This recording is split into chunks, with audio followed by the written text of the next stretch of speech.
네, 두 번째 시간은 스탁 이슈 시간입니다. 한규미 기자와 함께 자세하게 하나하나 짚어보겠습니다. 자, 어서 오세요. 네, 안녕하세요. 네, 자, 지난해 에디슨 모터스의 쌍용 자동차 인수 불발로 인해서 주가 조작 의혹까지 불거졌습니다. 이번에 첫 재판이 열리게 됐는데 그 자금 조달책 전원이 혐의를 결국 부인했어요. 네, 맞습니다. 이 에디슨 모터스가 쌍용차 인수를 추진하는 과정에서 허위 정보를 제공하고 주가를 조작했는데요. 해당 피고인들이 첫 재판에서 혐의를 부인했습니다. 서울 남부지법 제11형사부는 지난달 22일에 자본시장법 위반 등의 혐의로 기소된 강 회장과 에디슨 모터스 임원 3명에 대한 첫 공판을 진행했습니다. 강 회장의 변호인은 공소 사실을 충분히 검토하지 못했다며 피고인들은 일단 혐의를 부인하는 입장이라고 밝혔습니다. 에디슨 EV 임원 A씨 측은 일부 혐의에 대해서만 부인한다고 했습니다. A씨의 변호인은 주가 변동은 경영진이나 자본 조달 세력에서 개입하고 의도한 것이라며 A씨는 지난해 7월 임원으로 영입돼 해당 사건을 사전에 몰랐고 그 과정에서도 협의하거나 공모한 사실은 없다고 설명을 했습니다. 네, 주가 조작 의혹에 대해서 자금 조달책 전원이 혐의를 결국에는 부인을 한 건데, 자, 에디슨 모터스의 주가 조작 사건 다시 한번 정리를 해볼까요? 네, 이 에디슨 모터스 강영권 회장과 그리고 자금 조달책들은 허위 정보를 제공했습니다. 2021년 5월부터 지난해 3월까지 쌍용 자동차 인수를 추진하는 과정에서 쌍용 자동차와의 계약 때까지 잔금 납입이 불가능한데도 대규모 자금 조달이 가능한 것처럼 했습니다.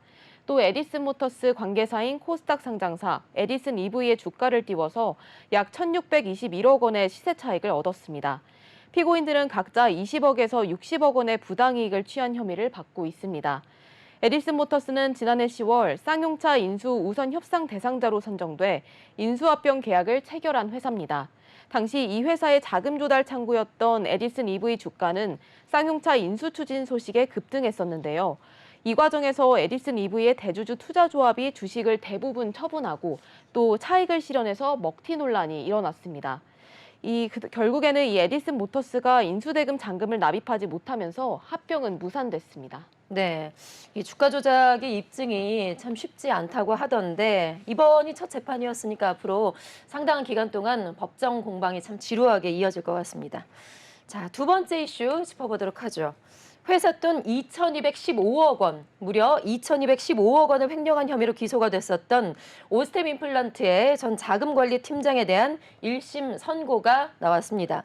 예전에 검찰에서는 무기징역을 선고를 했었죠. 자, 이번에 선고 내용이 어떻게 될까요?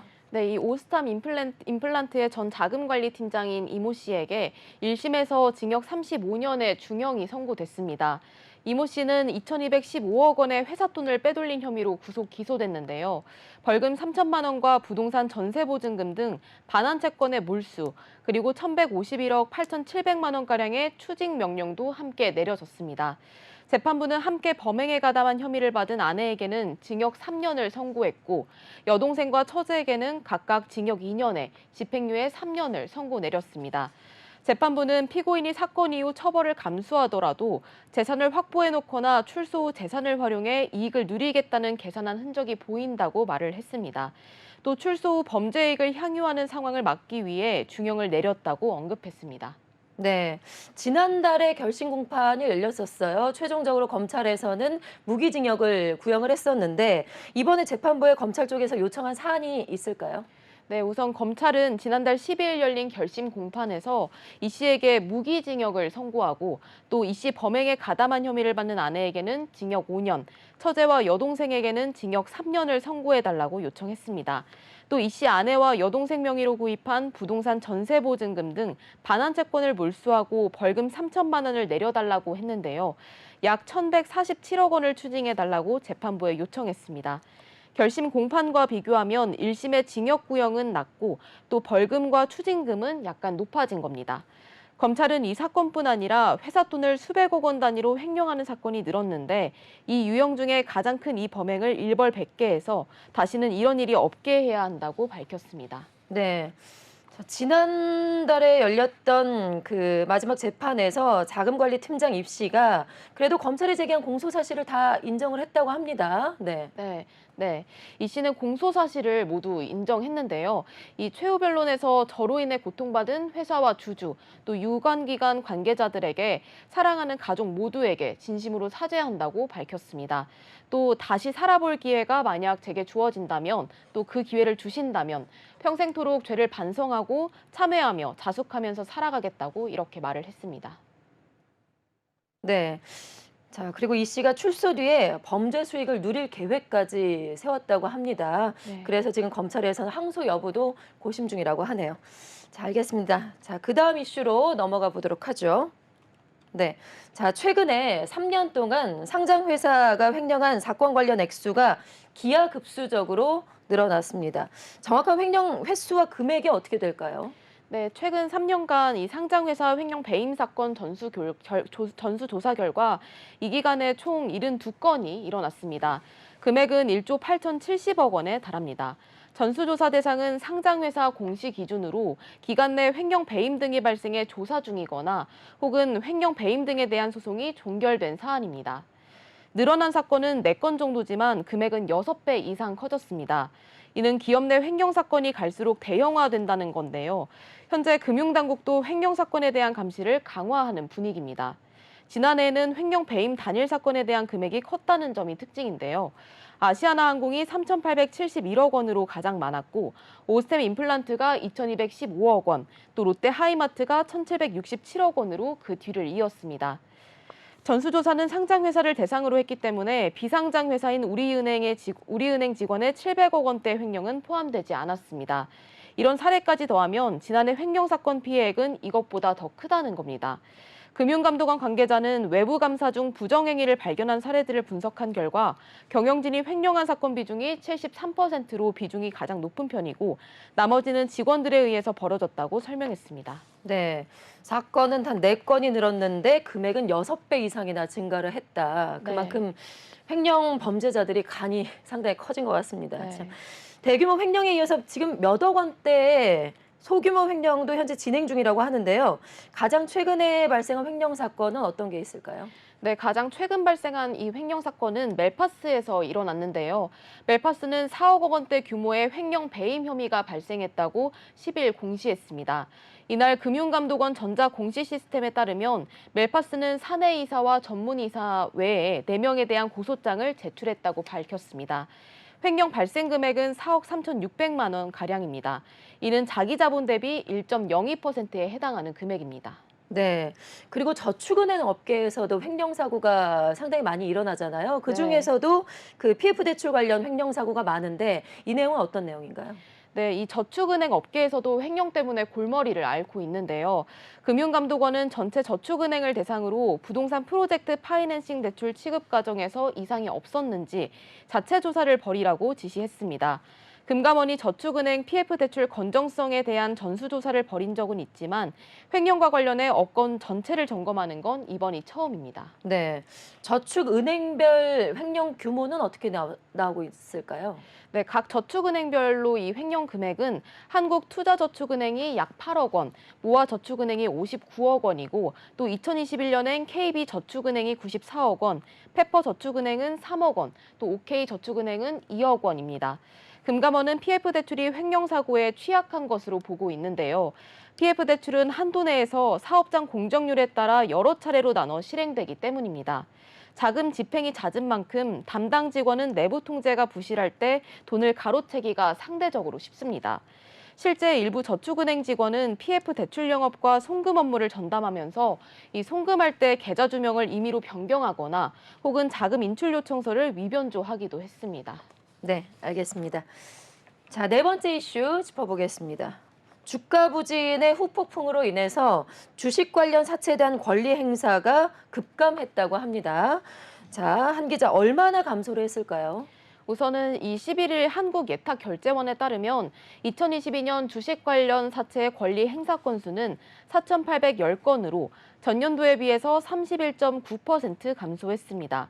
권리 행사 금액은 2조 8,967억 원으로 전년도보다 30.6%나 줄었습니다. 네, 주식 관련 사채 좀 생소하신 분들도 많으실 것 같은데요. 주식 관련 사채가 뭔지 자세하게 설명을 해주시죠. 네, 이 주식 관련 사채라는 건 전환사채, 교환사채 등을 발행할 때 이 정해진 일정한 조건으로 발행사 혹은 타회사의 주식으로 전환하거나 교환하는 게 가능한 채권을 말합니다. 투자자 측면에서 대상 주식의 주가가 하락할 때 이 채권 보유를 통해서 안정적인 이자 수입을 올릴 수 있습니다. 또 주가가 상승할 때는 권리 행사를 통해서 차익 실현이 가능합니다. 네, 그러니까 지난해에는 특히 그 전환사채와 교환사채가 상대적으로 크게 위축됐다라고 하던데요. 네, 그렇습니다. 지난해에는 특히 전환사채와 교환사채가 상대적으로 크게 위축이 됐는데요.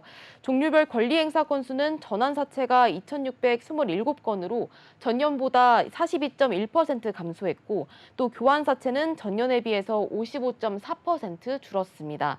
신주 인수권 부사채는 2,059건으로 전년 대비 8.5% 감소했습니다. 권리행사 금액은 전환사채가가 2조 1,253억 원으로 전년보다 33.4% 감소했고, 교환사채가 1,502억 원으로 전년도에 비해서 42.7% 줄었습니다. 신주 인수권 부사채는 6,212억 원으로 전년 대비 13.8% 감소했습니다. 네, 자 그렇다면은 주식 관련 사채 행사 금액이 가장 많았던 곳은 어딜까요? 네, 우선은 이 주식 관련 이 사채 행사 금액이 가장 많았던 곳은 두산중공업인데요. 행사 건수는 한 건이지만 행사 금액은 3,840억 원으로 집계가 됐습니다. 이어서 대한항공이 92회, 두산에너빌리티가 2회 순으로 많았습니다. 네, 알겠습니다. 자, 그다음 이슈로 넘어가 보겠습니다. 자, 시중금리가 안정화 추세로 그나마 접어들고 있다라는 소식입니다. 이에 따라서 지금 채권 시장으로 눈을 돌리는 채권 투자 초보자가 늘고 있다고 하는데요. 최근에 한 기자, 증권사들이 채권형 상품 판매에 힘을 쏟고 있다고요? 네, 맞습니다. 최근 증권사들은 이 특판 채권을 내놓는 등 채권형 상품 판매에 열을 올리고 있는데요. 지난해 최고치를 경신한 개인들의 채권 매수세가 올해도 이어질 전망입니다. 11일 금융투자업계에 따르면 삼성증권은 삼성금융네트워크스 통합앱 모니모에서 채권 매매 서비스를 시작했습니다.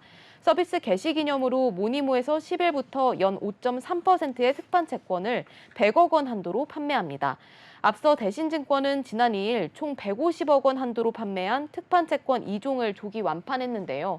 이 지난 6일부터는 100억 원 규모의 특판 채권 상품을 선보였습니다. 네, 사실 지난해 하반기만 해도 레고랜드발로 인해서 채권 시장이 상당히 얼어붙는다. 네. 이런 전망들이 상당히 많았었는데 그나마 지금 좀 완화됐다고 하니 다행입니다.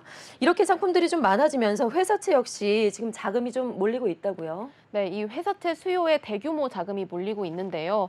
지난 6일 LG U+가 진행한 회사채 수요 예측에는 2천억 원 모집에 자금 3조 2,600억 원이 모였습니다. 지난 4일 수요 예측을 진행한 같은 등급의 이마트는 수요 예측이 성공하면서 회사채 발행 규모를 2천억 원에서 3,900억 원까지 늘렸습니다. 또 같은 날 수요 예측을 진행한 KT도 발행 규모를 1,500억 원에서 3천억 원으로 올렸습니다. 수요 예측을 진행한 포스코 역시 회사채 발행 규모를 3,500억 원에서 7천억 원으로 늘렸고, 또 롯데제과의 1,500억 원 규모의 회사채 수요 예측에도 1조 6,550억 원으로 집계가 됐습니다. NH투자증권과 신한투자증권, 미래에셋증권 등 여러 증권사들도 채권 판매에 열을 올리고 있는데요. 이 증권사들은 외환 채권을 중개하고 있고, 또 일부는 지난해부터 애플 등 미국 기업 회사채와 신흥국 국채, 또 신종 자본증권 등 MTS 이 중개까지도 시작하기도 했습니다. 네. 모인 자금의 규모를 보니까 정말 채권 투자에 대해서 얼마나 관심이 높아졌는지를 볼 수가 있을 것 같습니다. 네. 자, 그렇다면 개인들이 순매수한 채권의 금액은 얼마나 될까요? 네, 금융투자협회에 따르면 지난해 개인 투자자들은 장외 채권 시장에서 총 20조 6,113억 원가량을 순매수했습니다. 2021년 4조 5,675억 원보다 1년 만에 4배 이상 증가한 셈인데요. 올 초부터 개인 투자자의 채권 순매수도 꾸준히 늘고 있습니다. 지난 2일부터 9일까지 개인 투자자는 코스피에서만 1조 7,983억 원어치의 주식을 순매도하기도 했습니다. 네. 자, 이렇게 개인들의 채권 투자가 증가한 배경은 뭐가 있을까요? 네, 바로 고금리로 인한 이 주식 부진에 의해서 이 안전자산을 선호하는 개인 투자자들이 많아졌기 때문입니다. 네. 통상적으로는 이 채권은 은행 예금처럼 만기가 되면 원금과 이자를 돌려받는 면에서는 같은데요. 하지만 은행 이자보다는 더 높은 확정금리를 받습니다. 또 최근 채권 시장 경색이 조금 완화되면서 시장 금리에 연동한 정기예금 상품 금리가 낮아진 영향도 한 요인으로 꼽히고 있습니다. 지난해 11월 평균 5.3%가량 올랐던 1년물 AA 등급 은행채 금리는 이달 6일 약 4.4%까지 내렸습니다. 주식보다 안정적이면서도 예금 금리보다 더 높은 수익률을 원하는 새로운 투자처로 인식되고 있는 양상입니다. 김은기 삼성증권 수석연구원은 정부 정책 효과의 가시화와 회사채 투자 매력 부각으로 회사채 발행 시장의 강세가 나타난 만큼 적어도 레고랜드 사태 이전 수준으로 회복될 전망이라고 내다봤습니다. 네. 참 회복 속도가 상당히 빠른 것 같습니다. 네. 채권 투자에 대한 관심이 그만큼 상당히 높아졌는데 그렇다고 뭐 묻고 따지지도 않고 네. 바로 들어가면 안 되겠죠. 좀 주의할 점이 있을까요? 네, 이 채권은 현재 시장 금리에 따른 가격 변동성이 있고 또 예금자 보험 상품이 아니기 때문에 손실을 볼 수도 있습니다. 네. 채권 가격과 금리는 반대로 움직이는데요. 금리가 높을 때 산 채권을 금리 하락 시기에 팔면 이 시세 차익을 얻을 수 있습니다. 만기가 길수록 가격 변동폭이 커서 장기채는 금리 하락기에 단기채보다 많은 수익을 낼 수 있지만 또 반대의 경우도 있기 때문에 유의를 해야 됩니다. 한수연 우리은행 TC 강남센터 PB팀장은 채권은 주식보다 변동성이 적다고 생각하지만 금리가 급등했던 지난 하반기에는 잔존만기가 긴 채권이 주식보다도 손실이 더 컸다고 언급했습니다. 또 잔존만기가 길면 변동성이 커지는 셈이라고 말했습니다. 금융투자업계 관계자는 회사가 부도날 경우에 원금 손실의 위험도 있어서 개인 투자자들의 수요가 가장 많은 회사채는 신용등급과 만기 등을 꼼꼼히 따져서 투자를 해야 한다고 말하기도 했습니다. 또 원하는 시기에 현금화가 가능한지도 계획해야 한다고 조언했습니다. 네, 알겠습니다. 자, 마지막 이슈 짚어볼까요? 네. 자, 국토교통부가 안전기준에 부적합한 자동차를 판매한 혐의로 벤츠와 테슬라, 포르쉐 등 제조사 12곳에 대해서 과징금을 부과했습니다. 자, 총 과징금의 규모가 179억 원에 달한다고요? 네, 맞습니다. 안전기준 부적합 판정을 받은 이 자동차 제조사 12곳에 대해서 179억 원의 과징금을 부과했습니다. 우선 벤츠코리아 자동차는 운전자가 첨단 운전자 지원 시스템을 사용할 때 조향 핸들을 잡지 않았는데도 경고 기능이 작동되지 않았습니다. 해당 문제 10건이 확인돼 가장 많은 72억 원의 과징금을 부과받았습니다. 벤츠의 차량 중에 조향 핸들 소프트웨어 오류가 발견된 차량은 E클래스 모델을 포함해 총 25개 차종 38,078대입니다. 테슬라도 2개 차종에서 안전띠 미착용 경고 미작동 오류 등 5건이 확용돼 22억 원을 부과받았습니다. 현대자동차는 GV80 주행 중 타이어 압력이 낮은데도 경고 등이 점등하지 않은 3건이 확인돼 22억 원을 물게 됐습니다. 네. 자, 그렇다면 과징금의 부과 기준은 어떻게 될까요? 네, 이번 과징금 부과 조치는 지난해 1월에서 6월 자동차 안전기준에 부적합해서 이 시정 조치를 실시한 31건을 대상으로 했습니다. 국토부는 대상 자동차의 매출액과 6개월간 시정률 등 자동차 관리 법령에서 정한 기준에 따라 과징금을 산정해서 부과하고 있습니다. 네. 자, 이렇게 리콜이 됐는데 리콜 대상 중에서 그 과징금을 좀 감경받은 그런 사례도 있을까요? 네, 물론 있는데요. 이 리콜 대상 31건 중에 11건은 3개월 이내 시정률 90% 이상을 달성해 과징금 50%를 감경받았습니다. 또 한 건은 6개월 이내 시정률 90% 이상을 달성해서 25%를 감경받았습니다. 국토부 관계자는 시정률이 저조한 경우 이 자동차 제작 수입사가 해당 차량 소유자에게 리콜 계획을 재통지하도록 하고 있다고 말했습니다. 또 안전기준 부적합이 확인될 경우에는 법률에 따라 엄중하게 처분할 계획이라고 말했습니다. 네, 알겠습니다. 자, 오늘의 스탁 이슈 한규미 기자와 함께했습니다. 오늘 말씀 잘 들었습니다. 고맙습니다. 네, 고맙습니다.